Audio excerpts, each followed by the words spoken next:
എല്ലാ കൂട്ടുകാർക്കും നമസ്കാരം. ലാസ്റ്റ് വീഡിയോയിൽ ഞാൻ പറഞ്ഞു നിർത്തിയിരുന്നു വയനാട്ടിലെ കുറച്ച് കാഴ്ചകളുമായിട്ട് 1-2 വീഡിയോസ് കൂടി നിങ്ങളുടെ മുന്നിലേക്ക് എത്തുന്നു. എന്തായാലും 2 വീഡിയോ ഇല്ല, ഈ ഒരു വീഡിയോയോട് കൂടി ഈ സീസണിലെ വയനാടൻ കാഴ്ചകൾ ഞാൻ നിർത്താൻ പോവുകയാണ്.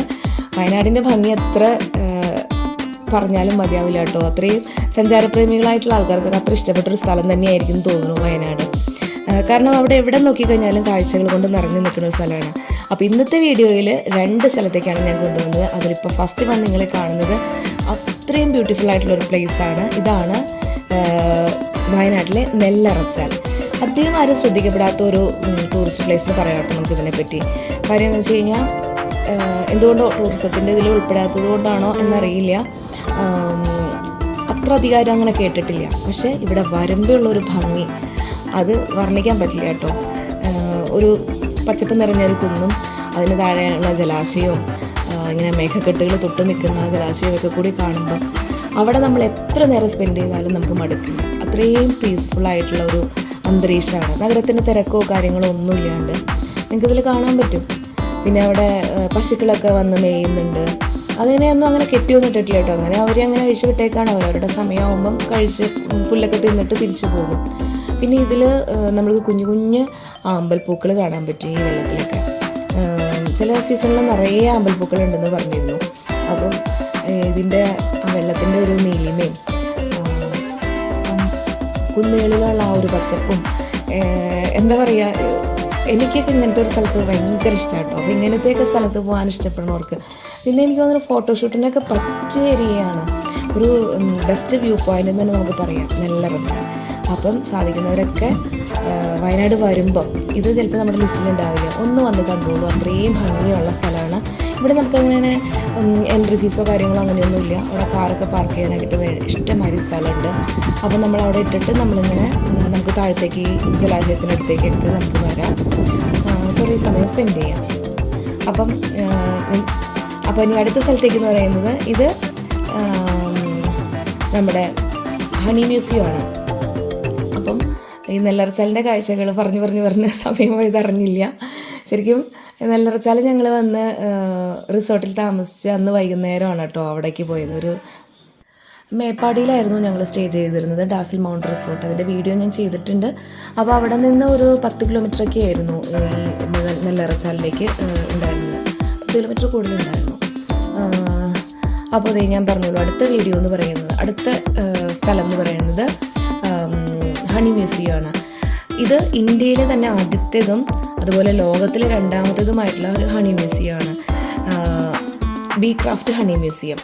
അപ്പോൾ ഇത് വേറൊരു ലോകമാട്ടോ. നമുക്ക് ഇതിലേക്ക് കയറി കഴിയുമ്പോൾ എന്താണ് തേനീച്ചകൾ എന്ന് പറയും, അവരുടെ ജീവിത രീതികൾ എത്ര തരത്തിൽപ്പെട്ടതുണ്ട്, എങ്ങനെയാണ് അതിൻ്റെ പ്രോസസ്സ് ചെയ്യുക, കാര്യങ്ങൾ എല്ലാം, തേനൊക്കെ എങ്ങനെയാണ് എടുക്കുന്നത്, വിശദമായിട്ട് അവരുടെ ഗൈഡ് നമുക്ക് പറഞ്ഞു തരുന്നുണ്ട് കേട്ടോ.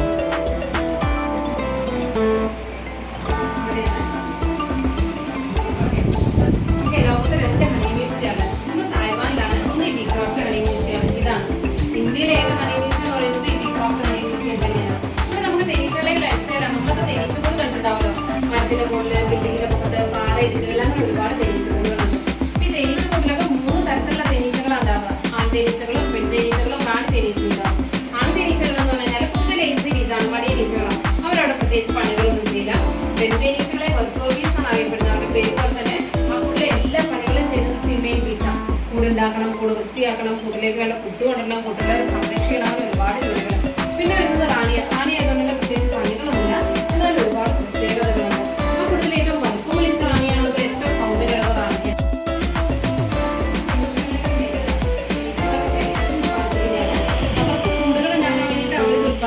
നമ്മൾ മെയിനായിട്ട് lipstick, cosmetics, body creams, lip ബാമുകളൊക്കെ ഉണ്ടാക്കാൻ വേണ്ടിയിട്ടാണ് നമ്മൾ ഇത് ഉപയോഗിക്കുന്നത്. ഇത് ശരിക്കും നമ്മൾ കൂടിൻ്റെ അകത്തിലുണ്ടാവുക. ഇതിന് നമ്മൾ പ്രോസസ്സ് ചെയ്യുന്നതുകൊണ്ടാണ് ഈ ഷേപ്പ് ചെയ്യുന്നത്. ഇതിനെ പ്രോസസ്സ് ചെയ്യാൻ ഒരു കാര്യമായിട്ട് ഇത് ഉപയോഗിച്ചിട്ട് നമ്മൾ ഒരു പ്രൊഡക്റ്റ് ഉണ്ടാക്കുന്നുണ്ട്. ബീവാക്സ് എന്നാണ് ഇതിന് പേര്. കാല് മുട്ടുന്നതിന്, ചുണ്ട് കിട്ടുന്നതിന്, ഡ്രൈ സ്കിന്നിന്, അണ്ടർആർസിലെ കട്ടപ്പാടുകൾക്ക്, അണ്ടറയിലെ കട്ടപ്പാടുകൾക്ക് ലിപ് ബാമായിട്ട്, മോയ്സ്ചറൈസറായിട്ട്, സൺസ്ക്രീമായിട്ടൊക്കെ യൂസ് ചെയ്യാൻ പറ്റും. ഇത് തേന് കട്ട പിടിക്കുന്നതാണ്. കാണുമ്പോൾ ഒരു ചെറിയ മ്യൂസിയം ആണെങ്കിലും അതിൻ്റെ ഉള്ളിൽ നിന്നുള്ള കാര്യങ്ങൾ നമുക്ക് അറിയാൻ പറ്റിയ കാര്യങ്ങൾ വളരെ വ്യക്തമായിട്ടും വളരെ നന്നായിട്ട് തന്നെ ആ ഗൈഡ് നമുക്ക് കാര്യങ്ങൾ പറഞ്ഞു തന്നിരുന്നു കേട്ടോ. പിന്നെ അതിൻ്റെ ഉള്ളിൽ അവർ വലിയൊരു വിപണനശാല തന്നെയുണ്ട്. തേനീച്ചകളുടെ ഓരോ പ്രൊഡക്ട്സ്, തേനായിട്ടും വാക്സായിട്ടും അങ്ങനെ പല തരത്തിൽപ്പെട്ടത്. അതുമാത്രമല്ല ചോക്ലേറ്റുകൾ, അങ്ങനെ പല വെറൈറ്റി ആയിട്ടുള്ള സംഭവങ്ങളൊക്കെ അവിടെ ഉണ്ടായിരുന്നു. അതുപോലെ ഒരുപാട് വെറൈറ്റി തേനുകൾ, ഇത്രയധികം എത്ര തരത്തിൽപ്പെട്ട തേനുകളുണ്ടെന്ന് എനിക്ക് അറിയില്ലായിരുന്നു. കുറച്ചൊക്കെ ഉണ്ടെന്നറിയാം, ഒരുപാട് ഇനത്തിൽപ്പെട്ട തേനുകളുണ്ട്. അതെല്ലാം നമ്മൾക്ക് ടേസ്റ്റ് ചെയ്യാനും നമ്മൾക്ക് സന്ദർശകർക്ക് അവർ തരുന്നുണ്ട്, ഇങ്ങനെ സ്പൂണിൽ ടേസ്റ്റ് ചെയ്ത് ഏതൊക്കെ ഇനത്തിൽപ്പെട്ടതാണെന്ന് പറഞ്ഞിട്ട്. അതുപോലെ നമുക്കതിന് ബോട്ടിൽ നമുക്ക് വേണമെന്നുണ്ടെങ്കിൽ അവിടെ നിന്ന് തേനൊക്കെ വാങ്ങിക്കാം. അപ്പോൾ ഇതാണ് രണ്ടാമത്തെ സ്ഥലം എന്ന് പറയുന്നത്. അപ്പം ഇന്നത്തെ ഈ 2 കാഴ്ചകളോടുകൂടി ഈ സീസണിൽ ഞാൻ പറഞ്ഞ പോലെ വയനാടൻ കാഴ്ചകൾ ഇപ്പോൾ തൽക്കാലത്തേക്ക് നിർത്തുകയാണ്. പക്ഷെ വയനാടൻ കാഴ്ചകൾ തീരുന്ന മട്ടില്ല. തീർച്ചയായിട്ടും ഇനി അടുത്ത യാത്രകളിലൊക്കെ വ്യത്യസ്തമായിട്ടുള്ള സ്ഥലങ്ങളും വയനാട് കൂടാതെ പല വ്യത്യസ്തമായിട്ടുള്ള സ്ഥലങ്ങളിൽ പോകാനും അത് നിങ്ങളുടെ മുന്നിലേക്ക് എത്തിക്കാനും എനിക്കും സാധിക്കട്ടെ എന്ന് ഞാൻ തന്നെ ആഗ്രഹിക്കുന്നു. അപ്പോൾ ഓക്കെ, ഇന്നത്തെ ഈ വീഡിയോ തൽക്കാലം ഇവിടെ അവസാനിപ്പിക്കുകയാണ്. അടുത്ത നല്ലൊരു വീഡിയോ ആയിട്ട് കാണുന്നവരെ ബൈ ബൈ, താങ്ക് യു.